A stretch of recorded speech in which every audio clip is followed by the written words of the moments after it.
Hello students, welcome you all in maths addiction. आज हम देखने वाले हैं सिमिलरिटी ऑफ ट्रायंगल्स। बच्चों, सिमिलरिटी ऑफ ट्रायंगल्स को देखने से पहले हम देख लेते हैं सिमिलर फिगर्स और कैंग्रुएंट फिगर्स। ठीक है, हम आपके सामने दो साइड अलग अलग फिगर्स दिखा रहे हैं बना के। ठीक है, अब आपको देखना है और कुछ ऑब्जर्वेशन करना है। ये दोनों फिगर क्या एक जैसे दिख रहे हैं कि नहीं आपको? तो बिल्कुल दिख रहे हैं। ये दोनों क्या दिख रहे हैं? सर्किल दिख रहे हैं। तो मैं अगर पूछूँ इन दोनों के बारे में कि इनका शेप कैसा है, तो आप कहेंगे कि शेप तो सेम दिख रहा है, दोनों सर्किल दिख रहे हैं हमको, बस साइज में डिफरेंस दिख रहा है। तो मैं बोलूँगा कि साइज कैसा है, क्या इक्वल है? तो बोलेंगे नहीं, तो बोल देंगे डिफरेंट।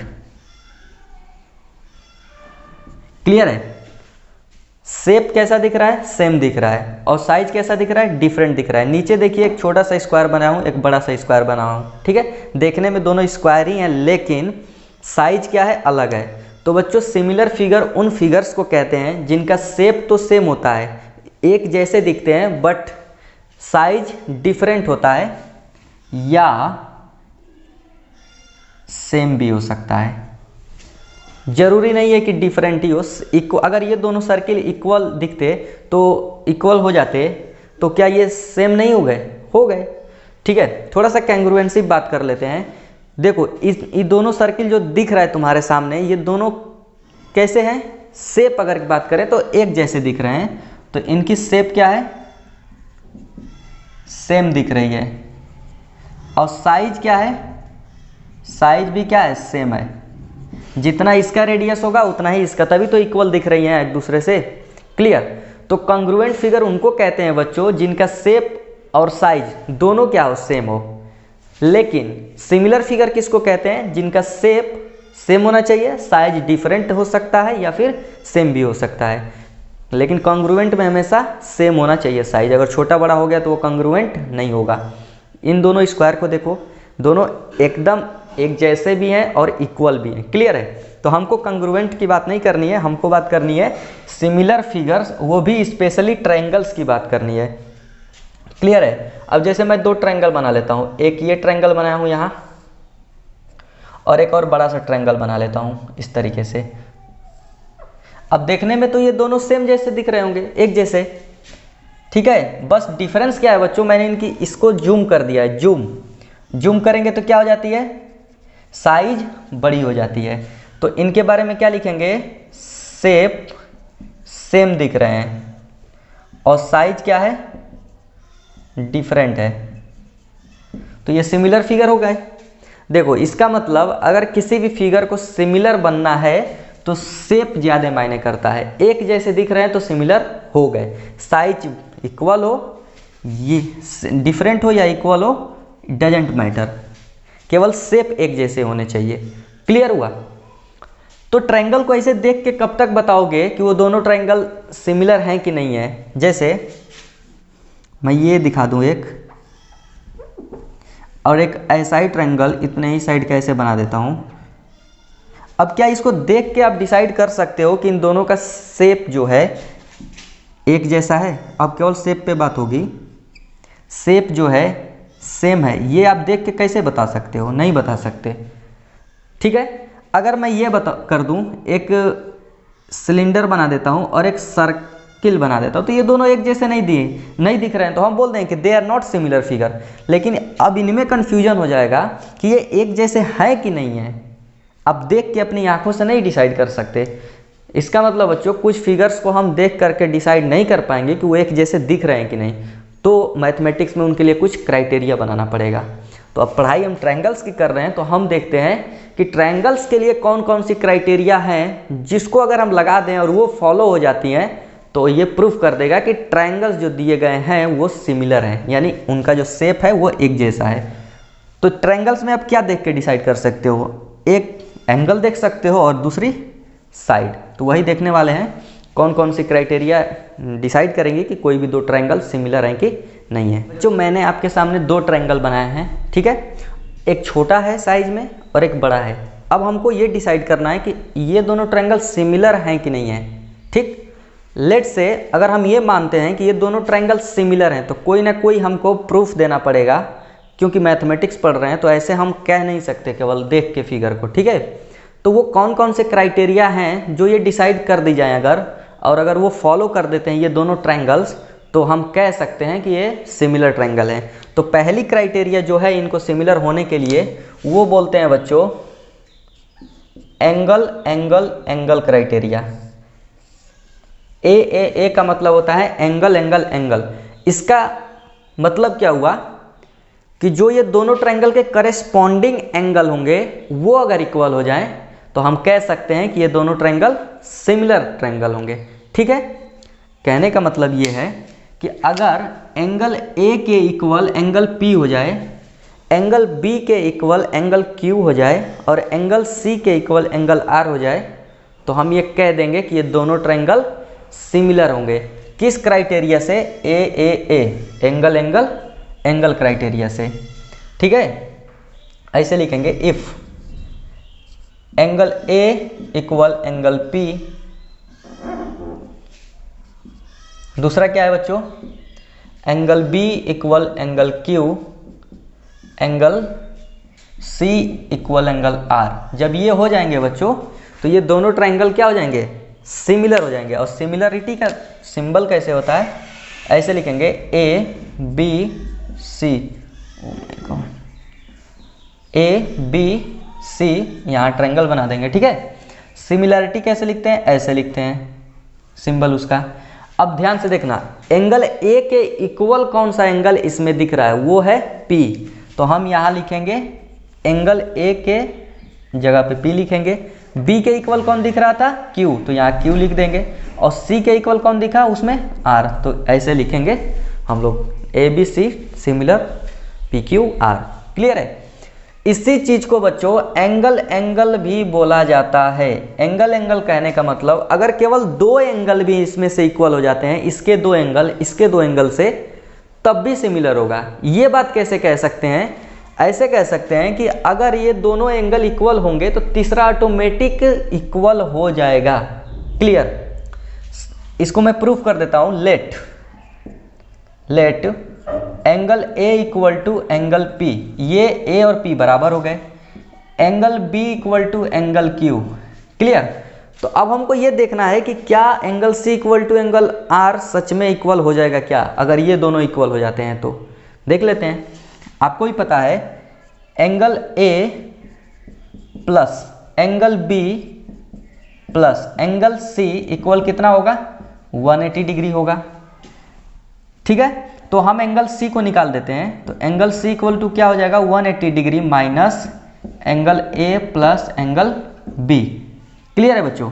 और ऐसे ही एंगल R क्या हो जाएगा? Angle R equal to 180 degree minus angle P plus angle Q।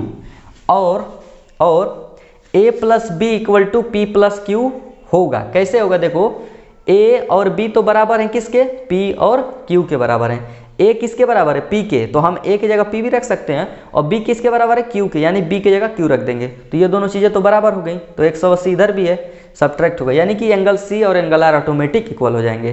तो आज के बाद हम 3 एंगल को ढूंढने की कोशिश नहीं करेंगे, केवल 2 एंगल ढूंढ देंगे और बराबर, तो हो जाएगा ये दोनों ट्रायंगल सिमिलर। बात करते हैं दूसरी क्राइटेरिया पे। ये क्या कहती है? Side side side.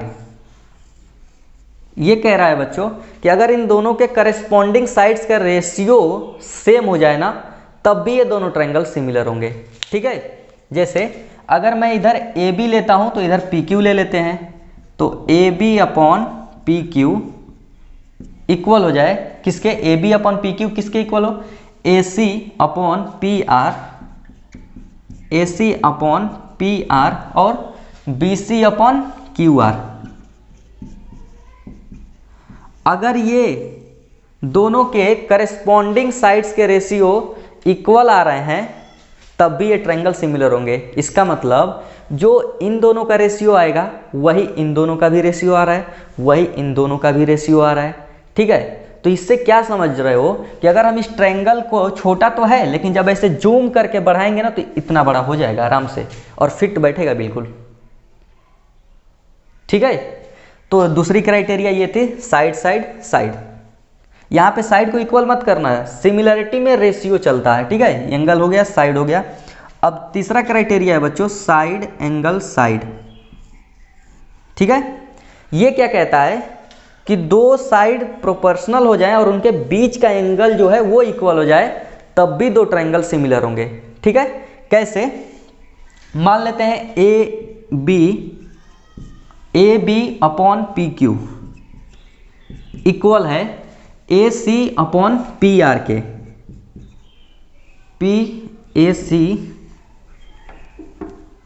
A C upon P R and angle A equal angle P.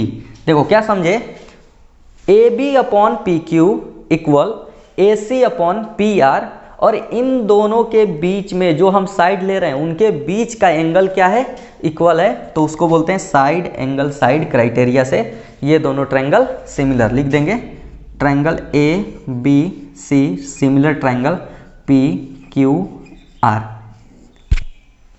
Okay, ये लिख देंगे।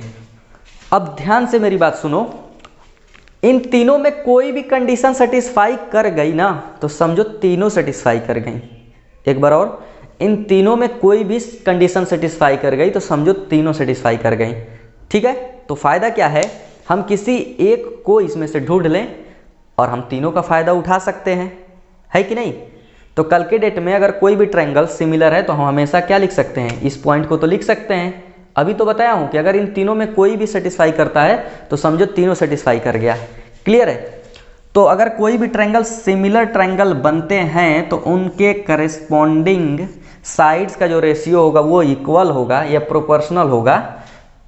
इसका हम यूज तो कर सकते हैं ना, भले ही वो एंगल से सिमिलर दिखाए हो क्वेश्चन में, लेकिन ये रिजल्ट तुम लिख सकते हो। भले ही इससे सिमिलरिटी दिखाए हो कि ये दोनों ट्रायंगल सिमिलर हैं, लेकिन ये रिजल्ट तुम यूज कर सकते हो। किसी एक से भले ही सिमिलरिटी दिखा सकते हो, यूज करने की बात आए तो तीनों में किसी का भी यूज कर सकते हो, बस ये पता चल जाए कि ट्रायंगल सिमिलर हो गए, क्लियर। बस इतना ही कंसेप्ट है इसमें। अब चलते हैं क्वेश्चन लेते हैं इस पे।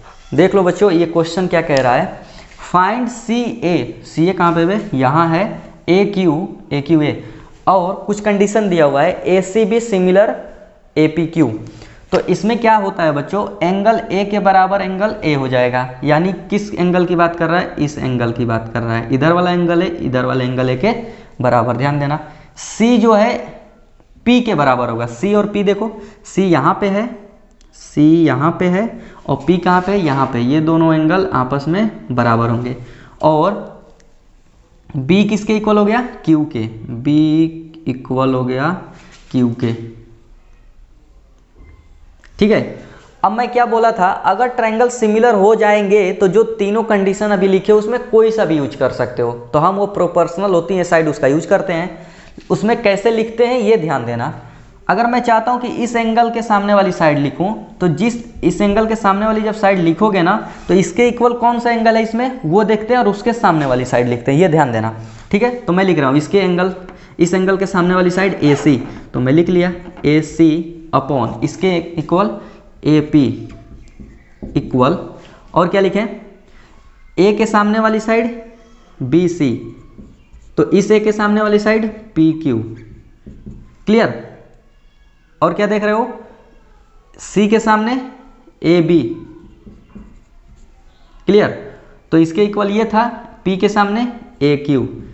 एक बात और ध्यान देना है तुमको, अगर इस ट्रायंगल के एंगल को लेकर के लिखना स्टार्ट किया हो तो इसके सारे साइड्स हमेशा ऊपर लिखोगे। ऐसा नहीं कि एक बार इधर पहले ऊपर लिख दिया, अगले बार नीचे ला के लिख दिया इसको, ठीक है। जहाँ से स्टार्ट कर रहे हो हमेशा उसको ऊपर लिखना है, और अगर इसको पहले लिख दिया तो ये ऊपर ये नीचे, ठीक है, इस तरीके से।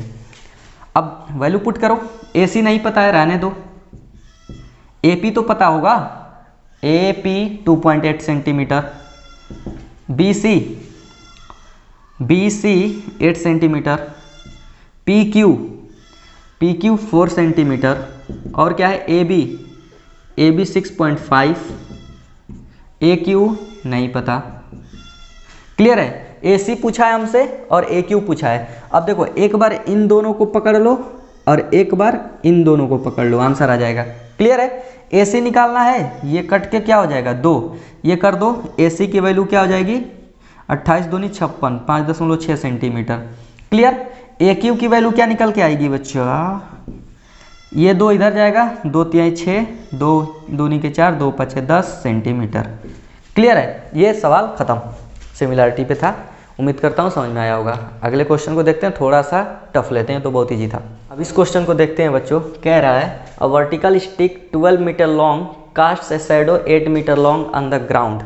अब एक वर्टिकल स्टिक है जो ये 12 मीटर की है, 12 मीटर लॉन्ग, और 8 मीटर की ये शैडो बनाती है। ये क्या है, उसका शैडो है, ठीक है। एट सेम टाइम, एकदम उसी समय, tower cast the shadow of 40 metre long. अब ये क्या है, टावर सीधा, इसका शैडो किससे होगा, ग्राउंड पे ही होगा, ये हो जाएगा 40 मीटर लॉन्ग। क्लियर है। कैर determine the height of the tower. इस टावर की जो ऊंचाई देख रहे हो ये कितना होगी। तो एक ही समय पे बच्चों जब सूर्य दोनों, इस टावर पे भी और स्टिक पे भी जब सूर्य की रोशनी पड़ती है तो इसका मतलब जो यहाँ से एंगल होगा वो इन दोनों का बराबर हो, क्योंकि यहाँ से सूर्य की जो लाइट पड़ेगी वो दोनों पे तो एक ही टाइम पे पड़ रही है ना, तो जो ये एंगल होगा वो इक्वल हो जाएगा। अब ये दोनों एंगल की बात कर लेते हैं तो ये 90 डिग्री है और ये भी 90 डिग्री है। थोड़ा सा देख लेते हैं, angle A equal angle P, ठीक है, angle B equal angle Q। जब दो एंगल इक्वल हो जाएंगे तो एंगल से ये दोनों ट्रायंगल क्या बन जाएंगे, सिमिलर बन जाएंगे। तो लिख सकते हैं हम लोग ट्रायंगल ABC सिमिलर ट्रायंगल। देखो A के बराबर कौन है, इसमें P है तो उसको लिखोगे, B के बराबर कौन है, Q है, उसको लिखोगे, और C के बराबर कौन हो जाएगा, ऑटोमेटिक R हो जाएगा। जब दो एंगल बराबर तो तीसरा तो ऑटोमेटिक बराबर, किससे, बाई एंगल लिख दो, कोई दिक्कत नहीं होगा। क्लियर है। अब हम फिर से याद करो, वो तीनों क्राइटेरिया जो हम लिखवाए थे उसमें से एक भी तुम कंप्लीट कर देते हो तो उन तीनों में किसी का भी यूज कर सकते हो, कर दो। कौन, प्रोपोर्शनल होंगी। अच्छा, ए के सामने देखो, ए के सामने क्या आ रहा है, BC आ रहा है, तो लिखो BC अपॉन P के सामने क्या आ रहा है, QR आ रहा है, उसको लिख दो। क्लियर। B के सामने देखो, B के सामने क्या आया, AC, वो लिख लेते हैं। क्लियर। Q के सामने PR, C के सामने टावर AB, क्लियर, और R के सामने PQ। अब थोड़ा वैल्यू पुट कर दो। BC की वैल्यू क्या दिख रही है तुमको, BC की वैल्यू 40 मीटर, QR की वैल्यू क्या दिख रही है 8 मीटर, AC नहीं पता, PR नहीं पता, तो इसकी ज़रूरत भी हमें नहीं है। ठीक है। AB की वैल्यू निकालनी है, लिख लो। PQ 12, ठीक है। इसका आंसर क्या होगा, 8 पचे 40, और ये 12 इधर हो जाएगा तो 60, तो AB की वैल्यू निकल के आई 60 मीटर। टावर की जो ऊंचाई होगी वो 60 मीटर की होगी और उसका शैडो 40 मीटर का। क्लियर है। उम्मीद करते हैं क्वेश्चन समझ में आया होगा। अगर बोर्ड में कभी भी आए तो ये समझ लेना, एक टाइम पे ही अगर दो चीज़ों का शैडो बन रहा है तो उनका ये वाला एंगल इक्वल होगा, बाकी 90 एंगल से सिमिलर हो जाएंगे। चलिए बच्चों, अब इन क्वेश्चन को देख लेते हैं। कह रहा है इस क्वेश्चन में AO upon OC equal BO upon OD equal to 1/2 and this find the value of DC। ये हमको पता करना है। मैं कह रहा हूँ आपको दो ट्रायंगल दिखना है। कैसे, इसको पढ़ के समझ में आ जाएगा कि कौन कौन से ट्रायंगल की साइड्स इसमें ली गई हैं। तो मैं कह रहा हूँ कि ये वाला ट्रायंगल आपको देखना है, ये वाला ट्रायंगल, और दूसरा क्या है, ये वाला ट्रायंगल। ऑटोमेटिक समझ में आ जाएगा कि क्वेश्चन को कैसे अटेम्प्ट कर सकते हो। क्लियर है। अब थोड़ा सा मैं इसको हटा के यहाँ बना देता हूँ, ध्यान दोगे तो ये क्या है, क्रॉस कर रहा है। अगर कोई भी चीज़ ऐसे क्रॉस करती है तो ये इक्वल ये हो जाता है, तो हम कह सकते हैं कि दिस इक्वल। ठीक है। इसको लिखने का तरीका क्या होगा, angle AOB equal angle DOC। कैसे, वर्टिकली अपोजिट एंगल। क्लियर है। अब इसको देखो, ए ओ अपॉन ओ सी, थोड़ा ध्यान देंगे, ए ओ पहले इस साइड को ले रहा है, फिर ओ सी इस साइड को ले रहा है, क्लियर है।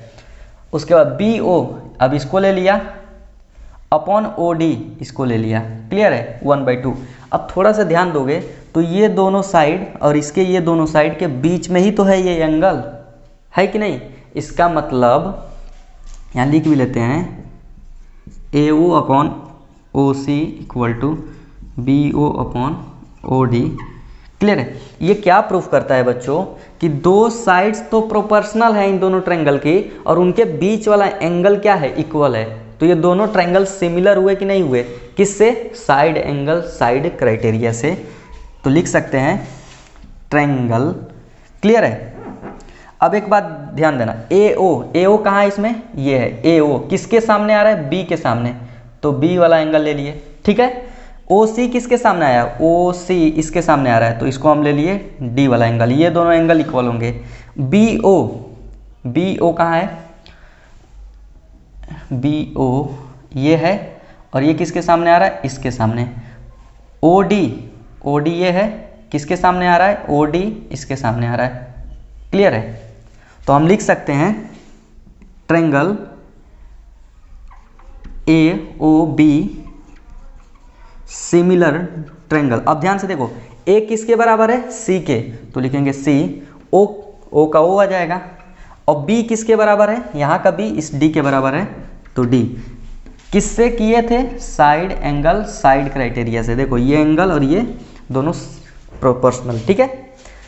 अब फिर से वही बात, अगर तुम एक बार सिमिलर प्रूफ कर दिए ट्रायंगल को, तो उन तीनों क्राइटेरिया में किसी का भी यूज कर सकते हो। तो मैं प्रोपोर्शनल वाला क्राइटेरिया यूज करूंगा। तो कुछ नहीं, ये वाला तो चल ही रहा था, एक और चीज़ में केवल ऐड कर देना है, ए ओ अपन ओ सी हो गया, ठीक है। केवल इसके सामने वाला कर देंगे। इसमें क्या है, ओ के सामने ए बी आ गया, और इस ओ के सामने सी डी हो गया, क्लियर। इनकी वैल्यू तो दी हुई थी 1/2, तो यहाँ पे आंसर क्या आ जाएगा, 1/2, क्लियर है। अब ए बी की वैल्यू क्या है, 5 सेंटीमीटर है, तो यहाँ लिख सकते हैं 5। सी डी की वैल्यू कैलकुलेट करनी है, तो निकल गया answer, C D equal, C D उधर जाएगा, ये इधर आएगा, 5 दूनी के 10 सेंटीमीटर, आंसर हो जाएगा, क्लियर है। उम्मीद करता हूँ ये क्वेश्चन समझ में आया होगा। आते हैं इस क्वेश्चन पे और देखते हैं क्या कह रहा है। D is a point on side BC of triangle ABC। ABC मैंने ट्रायंगल बना लिया है, D एक पॉइंट है BC पे, BC पे मैंने एक D पॉइंट ले लिया, such that ADC equal to BAC। अब ADC देखो, ADC मतलब ये वाला एंगल जो दिख रहा है इक्वल BAC, ये पूरे के इक्वल है, ठीक है। इस तरीके से कर लेते हैं, ये पूरा जो दिख रहा है ना उसके इक्वल ये है, क्लियर। प्रूफ करने के लिए कह रहा है AC square equal to BC CD, proof करो। तो हम मार्क करते हैं कौन कौन सा साइड चाहिए, AC चाहिए, BC ये पूरा, CD ये वाला, ठीक है बच्चों। तो हम ऐसा कर लेते हैं कि पूरे ट्रायंगल को दो पार्ट में ब्रेक कर लेते हैं। कैसे, आप बस देखते रहो कैसे। ये हो जाएगा ABC, ये था मेरा ओरिजिनल ट्रायंगल। अब इसमें से इस वाले हिस्से को मैं निकाल रहा हूँ, यहाँ पे बना लेता हूँ इस तरीके से। ये हो जाएगा ADC, क्लियर है। अब ध्यान से देखो, कह रहा है ये D इस A के इक्वल होना चाहिए, यानी कि जो यहाँ पे एंगल A बन रहा था वो इस D के इक्वल है, ठीक है। ये देखो ACB और ACD, ये एंगल तो ये वाला जो दिख रहा है हमको वो तो इक्वल हो गया, तो हम ऐसे मार्क कर सकते हैं यहाँ पे। तो क्या ये दोनों ट्रायंगल सिमिलर हो गए कि नहीं हो गए, हो गए। इन दोनों में एंगल और इन दोनों का एंगल सेम हो गया, तो एंगल से दोनों ट्रायंगल सिमिलर हो गए। और जब सिमिलर हो गए तो उन तीनों क्राइटेरिया में कोई सा भी क्राइटेरिया यूज करो। तो हम लिख रहे हैं, अब इसके सामने क्या आ रहा है, BC, तो लिख सकते हैं BC। जब इसके सामने BC आया तो इसके सामने क्या आया, AC, लिख दिए AC, क्लियर है। C के सामने क्या आया, या फिर ऐसे देख लो, यहाँ वाला इसके इक्वल हो जाएगा, तीनों तो ऑटोमेटिक इक्वल हो जाएंगे ना जब दो इक्वल हो जाएंगे। तो अब B के सामने क्या दिख रहा है, AC, तो यहाँ लिख लेते हैं AC, क्लियर है। हम AC इसलिए लिखे बच्चों क्योंकि AC स्क्वायर होगा, तो हमको एक बार और AC लिखना ही पड़ेगा, एक बार AC इधर आ गया है तो तभी तो स्क्वायर होगा। तो B के सामने AC, तो इस B के इक्वल A है और A के सामने CD। अब क्या करना है, क्रॉस मल्टीप्लाई कर दो। तो क्रॉस मल्टीप्लाई करेंगे तो AC स्क्वायर हो जाएगा और ये हो जाएगा BC मल्टीप्लाई CD। शायद यही हमको आंसर में प्रूफ करके लाना था। जब भी सिमिलैरिटी के क्वेश्चन आएंगे आपको ये फोकस करना है कि इनमें से कौन कौन से ट्रायंगल का साइड आ रहा है मेरे आंसर में, ठीक है। उन साइड्स को लेते हुए ट्रायंगल अलग अलग बना के चेक करो कि कैसे इन दोनों को सिमिलर प्रूफ कर सकते हैं। जैसे प्रूफ करोगे साइड का रेशियो ले लो, आंसर आ जाएगा। कोई भी सभी क्वेश्चन होगा, ठीक है। बढ़ते हैं अगले क्वेश्चन पे। इस क्वेश्चन को देख लेते हैं बच्चों। कह रहा है इन फिगर ACB 90 डिग्री। क्या बात है, एंगल C 90 डिग्री है, क्लियर है। CD परपेंडिकुलर AB, ये भी 90 डिग्री। यहाँ proof that CB square upon CA square equal to BD upon AD। तो थोड़ा सा मार्क करने की कोशिश करते हैं। CB स्क्वायर, CB ये वाला साइड, CA ये वाला साइड, BD ये वाला साइड, AD ये वाला साइड। बच्चों केवल CD को छोड़ दिया जाए ना तो सारे साइड्स आ रहे हैं, ठीक है। तो हम कंफ्यूज हो चुके हैं कि कौन से ट्रायंगल लें। तो ऐसा करते हैं, ट्रायंगल 3 हमको तो दिख रहे हैं, आपको पता नहीं कितने दिख रहे हैं। कैसे 3 दिख रहे हैं, 1 2 और ये पूरा बड़ा वाला 3, तीनों को बनाते हैं। पहले छोटा वाला इस साइड को बनाएंगे, बना लेते हैं। किस तरीके से दिख रहा है, इस तरीके से ये दिखा ट्रायंगल। ऐसा मैं इसलिए कर रहा हूँ कि यहाँ देखो ऊपर नीचे दोनों स्क्वायर है, ठीक है, और ये पूरी साइड्स आ रही हैं। तो किसी दो ट्रायंगल को लेंगे तो नहीं आ पाएगी, मुश्किल है। चलिए देखते हैं। ये 90 डिग्री, यहाँ D कर लेते हैं 90 डिग्री। पॉइंट नोट करते हैं CAD, क्लियर है। अब पूरा बड़ा वाला बनाते हैं। पूरा बड़ा वाला ऐसे बनेगा, ठीक है। तो ये हो जाएगा AC और ये हो जाएगा B। यहाँ पे क्या बनेगा, 90 डिग्री, क्लियर है। अब छोटा वाला बना लेते हैं इसको।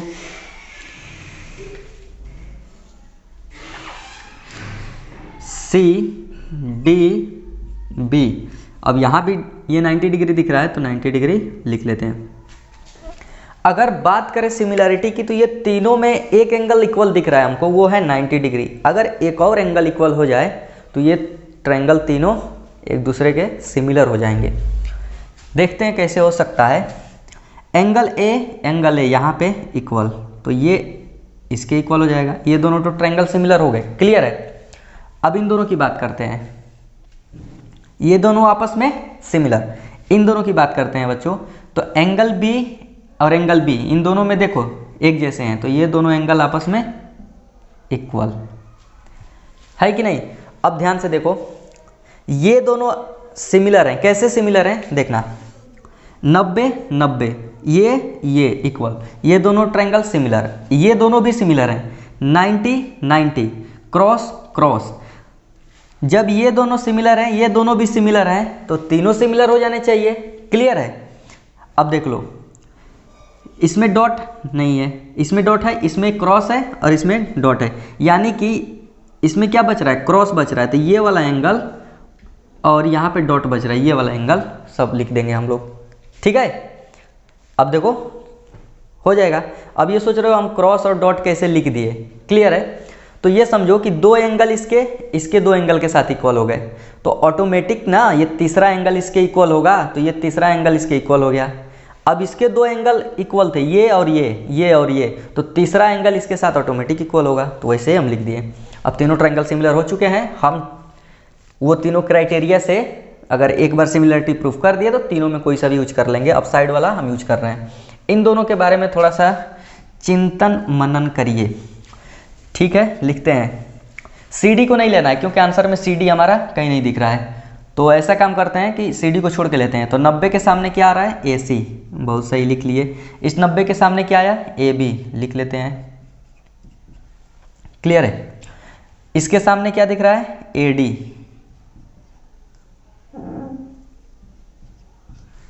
और इस क्रॉस के सामने क्या दिख रहा है, AC, सही तो है, क्लियर। अब इन दोनों को देखते हैं। 90 के सामने AB, इस 90 के सामने BC, क्लियर। और क्या करेंगे, क्रॉस के सामने नहीं लेंगे, अगर क्रॉस के सामने लेते हैं तो यहाँ भी क्रॉस के सामने लेंगे और सी डी आ जाएगा, वो हमको चाहिए नहीं, तो डॉट वाला लेते हैं। तो बी सी इसके सामने लेंगे तो हो जाएगा बी सी, और इस डॉट के सामने लेंगे तो बी डी। क्लियर है? अब क्रॉस मल्टीप्लाई करो यहाँ, तो इसका मल्टीप्लाई करोगे तो आएगा A C square equal to A B into A D, A B into A D. Clear है?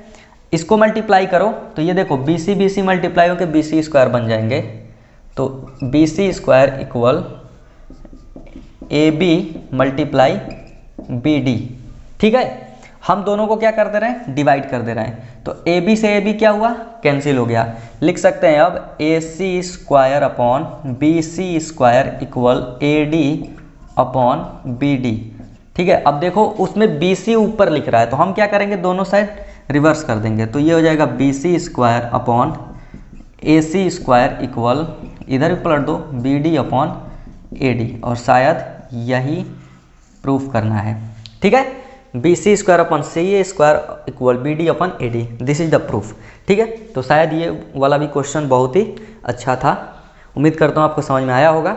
तो सिमिलरिटी में इतना ही, कोई सा भी क्वेश्चन हो, कैसे हम सिमिलर प्रूफ कर सकते हैं ये आपको फोकस करना है। क्राइटेरिया 3 हम आपको बता चुके हैं। 90% जो प्रूफ करने के लिए क्राइटेरिया यूज होगी वो एंगल वाली होगी, बस आपको हमेशा ये फोकस करना है कैसे हम एंगल इक्वल कर सकते हैं, फिर तो साइड वाला रेशियो लिख दीजिए। ठीक है, आज के लिए इतना ही, मिलते हैं अगले लेक्चर में।